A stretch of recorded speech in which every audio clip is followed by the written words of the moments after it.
Thank you so much.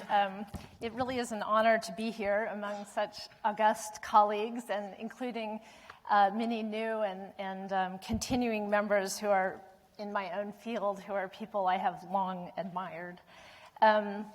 So let me start with this title here, this arguably prolix and certainly tongue-twisting title of mine. It's meant to capture just this like glorious sweep of influence provided by the object of my scientific passion and pursuit, this so-called cosmic microwave background, or affectionately the CMB. By the way, there are other types of measurements that inform our understanding of cosmology, but elaboration of those other measurements will be left for a later talk. So let's see. How am I going to advance?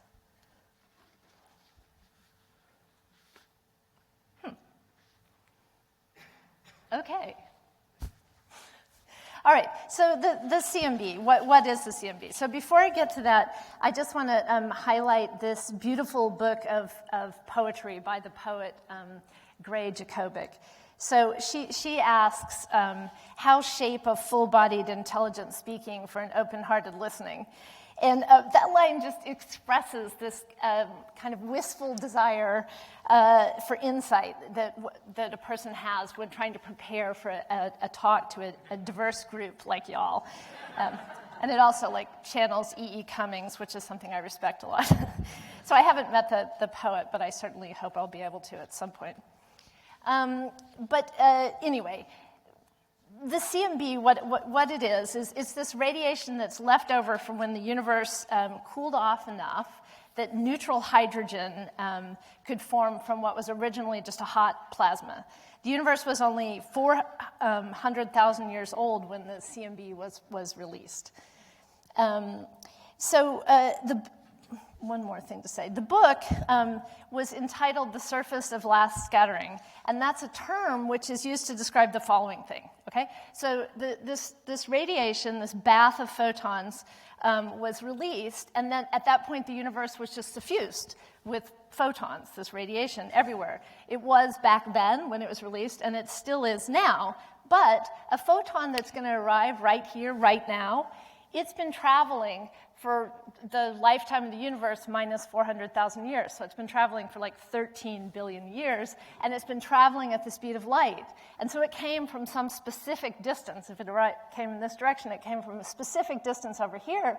And another photon that's arriving now from this direction, it came from that same distance away. So in other words, all the photons that we're getting right now, they came from a spherical surface around us. One way of saying that is that, for photons, which can never sit still, time isn't money, time is just distance. So since all these photons are coming to us from this two-dimensional spherical surface, if we measure the CMB, which we can do today by just using telescopes that are connected to cameras that are sensitive to microwave radiation instead of visible light, and so we can make measurements that give us a snapshot of the primordial universe, of what it looked like when the universe was only 400,000 years old. And we can do that, and we can use, it's on the celestial sphere, but we can use whatever map projections that we want to compress that information to a two-dimensional image. This is a two-dimensional representation of the universe, one of my favorites, but not the one to talk about today. So here's another beautiful, I think, two-dimensional representation of the universe. It was measured by the WMAP satellite, and just as an aside, the W in WMAP was David Wilkinson, and I was lucky enough to have him as my thesis advisor. The first WMAP data came out in 2003, and then there were more data and other refinements and subsequent releases throughout that decade. But this image that we got right away, it was just jaw-dropping. It was this pristine view of what there was 13 billion years ago. Who could ask for anything more? But A later satellite, the Planck satellite, provided a crisper image, and then ground-based special purpose CMB telescopes added more still, and it turns out that there was more to ask from the CMB, but I'm getting ahead of myself slightly. So going back to that long-winded title of mine, I hope I've convinced you that we are looking at the past when we have a CMB map in front of us.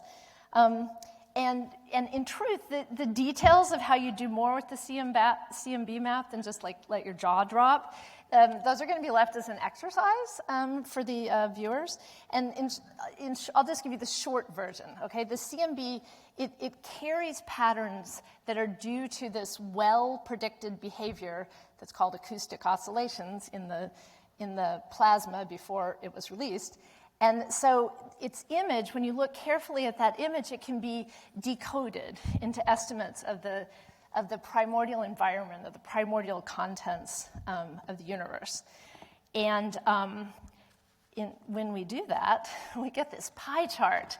Okay, so here's a pie chart showing what we think was in the universe at that time. So what you see here, it's dominated by the big red section of the pie, so it's showing that the major constituent of the universe 400,000 years after the Big Bang was dark matter. And we knew about dark matter before the WMAP data came from other tests. And then another major constituent was the green wedge, which was the CMB itself, labeled radiation there. And then there's a different type of radiation called neutrinos. And finally, there's the ordinary matter, like protons and neutrons, which is what's labeled as baryons there. So that's what the universe looked like then.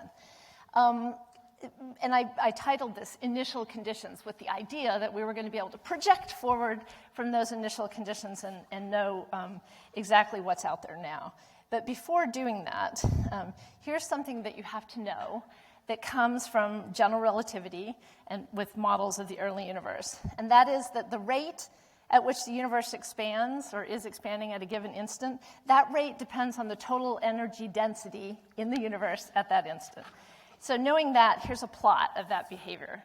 In this plot, for example, the red line is showing how the energy density of matter changes as the universe expands. The x-axis is actually redshift plus 1, but it's inversely proportional to the scale factor of the universe, where the scale factor is just something that's registering how much linear expansion the universe has undergone. So if the universe has gotten in a linear way twice as big, so in a volumetric way 8 times as big, the scale factor will have also doubled. And since we know that from Einstein that energy is just equal to mc squared, the way that red line is changing is it's decaying as the cube, it's decaying as the volume, so as the cube of the scale factor. And that's just because it's diluting the way the number density of the matter particles is diluting. And then radiation, it turns out, dilutes like the scale factor to the 4th power, so it looks lower. Turns out that neutrinos are kind of in between the massless photon and the massive matter, and so they have behavior that's in between. But how about that yellow line, okay, that horizontal yellow line here? So measurements of the local expansion rate today imply the existence of something that we call dark energy, and that's what that yellow line is. That's what's plotted here, okay? Dark energy, it's like the tortoise of the story here, okay? It starts out small, but it doesn't get diluted and by the expansion. And so in the end, it wins, and it becomes quite dominant. That fact that it just doesn't get diluted by the expansion, you know, if I were Keanu Reeves, I would go, whoa.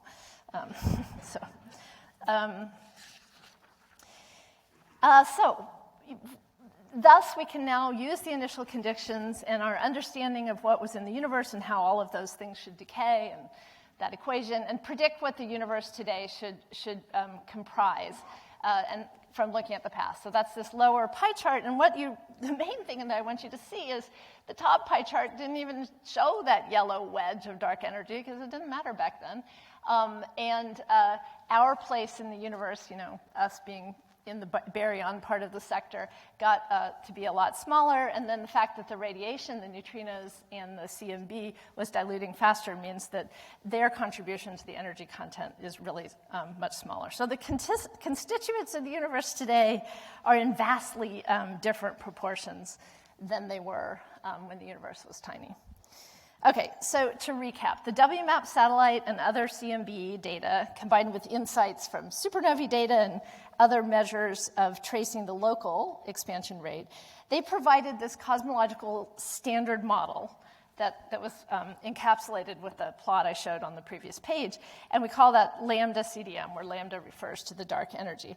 And that model was understood, the form of it, back in the 2000s. So at that point, the CMB had served the purpose we'd hoped it would, of providing an image of the primordial universe. And so what more could be asked of it? Oh, so much more. Okay, so this is a well-traveled image, lovely image from the Planck team, and it provides this visualization of the universe as a function of time, from left to right. And I want to draw your attention to the fact that after the CMB was released, sorry, I don't have a clicker, but the blue thing that says CMB surface of last scattering. After that, the CMB photons, they're traveling those 14 billion years to get to us, but they're traveling through this evolving universe. A lot is going on in the universe, in particular stars and galaxies, and clusters of galaxies are forming due to this inexorable attractive force of gravity, though it be weak. And so gravity will enhance any initial little overdensity. And the glorious fact here is that traveling through all that evolution leaves some signatures on the CMB, so that we can learn more from the CMB than just the primordial information, but also information about this evolution, intel on what's happened since that surface of last scattering. Okay, so this may sound to you like having cake and eating it too, or maybe like I'm making a feature out of a bug, but it's really surprisingly not so much that case, because it turns out that the primordial information is mostly captured by large-scale features in the CMB, features that are around 1/4 to 1/2 degree, to maybe a few degrees in size on the sky. And the evolutionary information is at much smaller scales, and so it requires high resolution to detect and decode it. And so that means it requires large telescopes, because that's how you get high resolution. And large telescopes become of a size that's difficult to carry on satellites. So finally, we get to the desert part of that really long-winded title. But one more viewpoint before I go from the New Yorker. This is another ineluctable sweep of time plot. And one additional comment. Okay, of course, a simple pie chart, like I showed before, that's a highly abstracted version that is only giving a subset of the information that the CMB data actually contain. The WMAP and subsequent data on the CMB, they do hold hints about what came before the surface of last scattering and before most of the acoustic oscillations. So that's just a caveat. So when I became a faculty member, my Princeton colleagues were brewing up the WMAP satellite with Goddard Space Flight Center.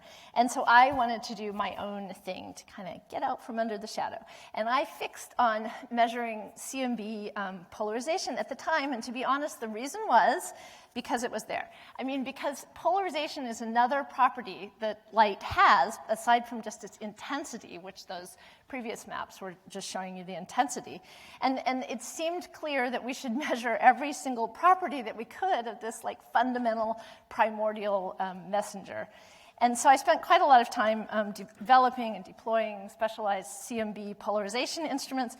But meanwhile, I also started to work on this very powerful instrument called the Atacama Cosmology Telescope. We call it ACT. So ACT is inside that little frustrum that's shown right there. And I just want to say that it's just a joy both to work on and to talk about ACT.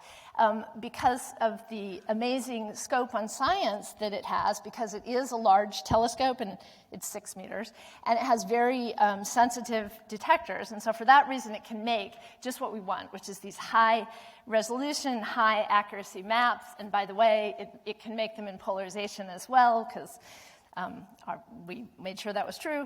And so, and that gives it this scope for measuring additional information about the evolving universe and answering new questions beyond those original ones about the primordial universe.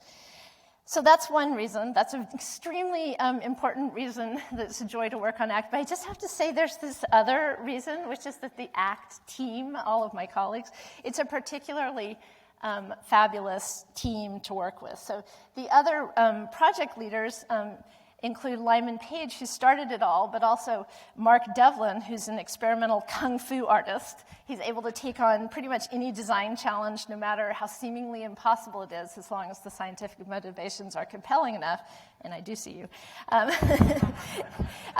also there are just dozens of others at all career levels who define new science targets and capabilities for ACT.